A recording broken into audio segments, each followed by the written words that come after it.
ನಮಸ್ಕಾರ ಸ್ನೇಹಿತರೆ, ಯೂನಿಕ್ ಫುಡ್ಗೆ ಸ್ವಾಗತ. ಮಾಡ್ತಾ ಇದ್ದೀನಿ ತೊಂಡೆಕಾಯಿ ಎಣ್ಗಾಯಿ. ಸರಳವಾಗಿ ಈಸಿಯಾಗಿ ಮಾಡ್ಬೋದು.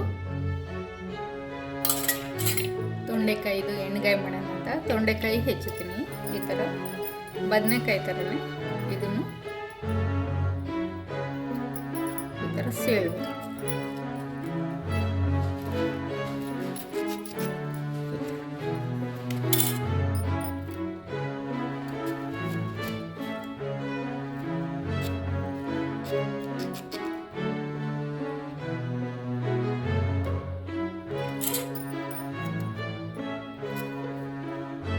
ತೊಂಡೆಕಾಯಿಗೆ ಒಂದೊಂದೇ ಮಸಾಲೆ ಹಾಕ್ತೀನಿ. ಎಣ್ಗಾಯಿ ಮಾಡೋಕ್ಕೆ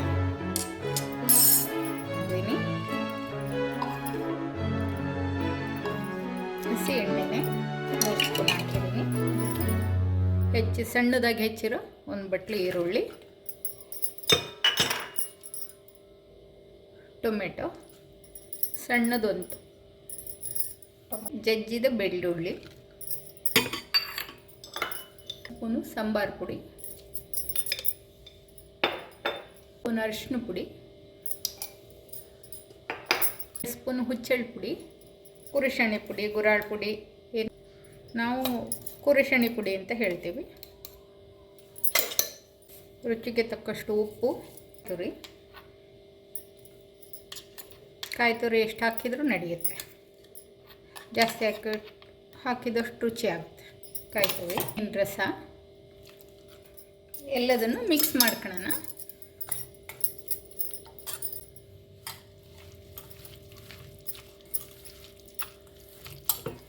ಸ್ವಲ್ಪ ಬೆಲ್ಲ ಹಾಕ್ಕೊಂಡ್ರೂ ಚೆನ್ನಾಗಿರುತ್ತೆ, ಆದರೆ ನಾನು ಬೆಲ್ಲ ಹಾಕ್ತಾ ಇಲ್ಲ.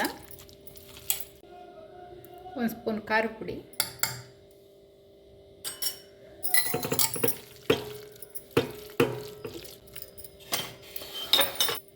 ತೊಂಡೆಕಾಯಿಗೆ ತುಂಬೋದು.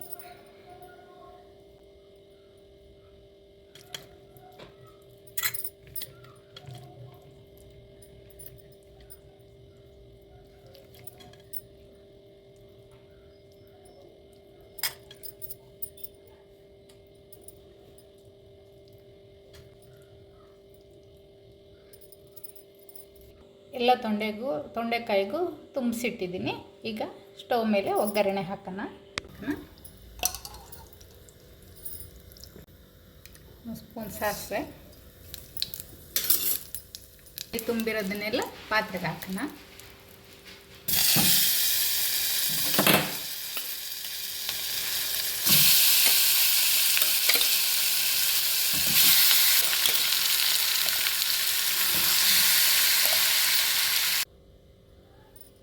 ಬೇಯಲಿ, ಇದು ಮುಚ್ಚಿಟ್ಟು ಬೇಯಿಸ್ತೀವಿ.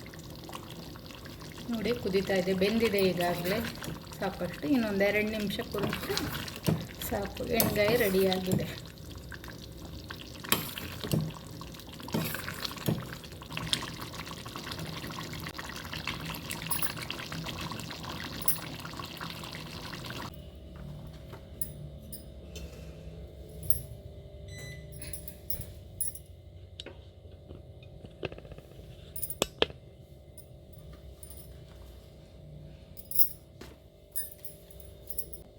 ರೆಡಿಯಾಗಿ ತೊಂಡೆಕಾಯಿ ಎಣ್ಗಾಯಿ ನೀವು ಮಾಡಿ, ಚೆನ್ನಾಗಿರುತ್ತೆ. ರೊಟ್ಟಿ ಜೊತೆ, ಚಪಾತಿ ಜೊತೆ ತಿನ್ಬೋದು. ಡಿಫ್ರೆಂಟಾಗಿರುತ್ತೆ. ಮಾಮೂಲಿ ಬದನೆಕಾಯಿ ಎಣ್ಗಾಯಿ ಮಾಡ್ತಿರ್ತೀವಲ್ವ, ತೊಂಡೆಕಾಯಿ ಮಾಡಿದರೆ ಇದೊಂಥರ ಚೆನ್ನಾಗಿರುತ್ತೆ. ಆಮೇಲೆ ಇದು ಹೆಲ್ತಿ ತರಕಾರಿ. ನೀವು ಮಾಡಿ, ಒಂದು ಸತಿ ಮಾಡಿ ಟೇಸ್ಟ್ ನೋಡಿ.